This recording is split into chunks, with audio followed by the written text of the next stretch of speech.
কাদের কপালে সারা জীবন দুঃখ থাকে জানেন? যারা সব সময় সবার সাথে ভালো ব্যবহার করে। এই সমস্ত মানুষদের কপালে সারা জীবন দুঃখ থাকে। মানুষ জীবনে দুটো সময় চুপ থাকে।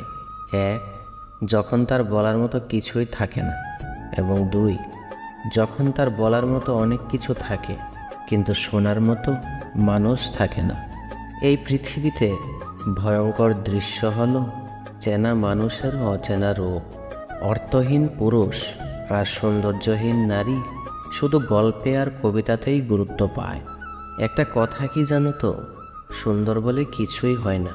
আপনি যাকে যত বেশি ভালোবাসবেন আপনার কাছে সে তত বেশি সুন্দর মনে হবে। জীবন নিয়ে গল্প লেখা অনেক সহজ, কিন্তু গল্পের মতো করে জীবনটাকে সাজানো অনেক কঠিন। জ্ঞানী ব্যক্তিকে ভুল ধরিয়ে দিলে আপনি হবেন তার বন্ধু, আর মূর্খকে ভুল ধরিয়ে দিলে আপনি হবেন তার শত্রু। মুখের ভাষা খারাপ হলেই চরিত্র খারাপ হয় না। মিষ্টি কথার আড়ালেও অনেক খারাপ চরিত্র লুকিয়ে থাকে। পরিস্থিতি যে কোনো সময় পরিবর্তন হতে পারে, তাই জীবনে কাউকে কষ্ট দিও না।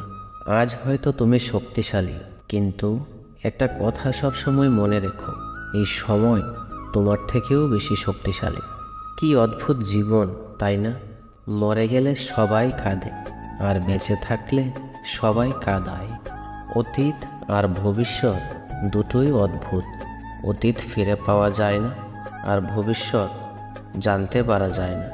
অথচ মানুষ অতীত নিয়ে কষ্ট পায়, ভবিষ্যৎ নিয়ে চিন্তা করে, আর বর্তমানে হাসি খুশি থাকতে ভুলে যায়। পৃথিবীর সবচেয়ে বড় বেঈমান হচ্ছে সময়, যা একবার চলে গেলে ফিরে আসে না। সবচেয়ে স্বার্থপর হচ্ছে দুঃখ, যা বেশি দিন থাকে না। আর সবচেয়ে আপন হচ্ছে কষ্ট, যা সবসময় কাছে থাকে। একটা কথা কি জানো তো, কেউ ব্যস্ত নয়। যার তোমাকে যতটা প্রয়োজন সে তোমাকে ততটাই গুরুত্ব দেয়। তুমি কবে সঠিক ছিলে সেটা কেউ মনে রাখবে না, কিন্তু তুমি কবে ভুল করেছিলে সেটা সবাই মনে রাখবে। মানুষ ঠকতে ঠকতে সফলতার পথ খুঁজে পায়, আর যে ঠকায় সে শেষ মুহূর্তে সব কিছু হারায়। কাউকে পাওয়ার আশায় নিজেকে নষ্ট করো না।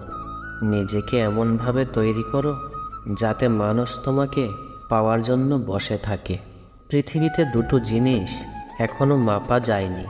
এক, মায়ের মমতার গভীরতা, আর দুই, বাবার ক্ষমতার উচ্চতা। আমি ব্যস্ততার মুখোমুখি হয়ে বুঝলাম কিছু আপন শুধু কথাতেই আপন ছিল। কুকুর মার খেয়েও বিশ্বাসী থাকে, আর মানুষ ভালোবাসা পেয়েও বিশ্বাসঘাতকতা করে। একটা কথা কি জানো তো, কেউ কারোর নয়, কেউ কারোর ছিল না। সবাই প্রয়োজনের জন্য আসে, আর প্রয়োজন ফুরলে চলে যায়।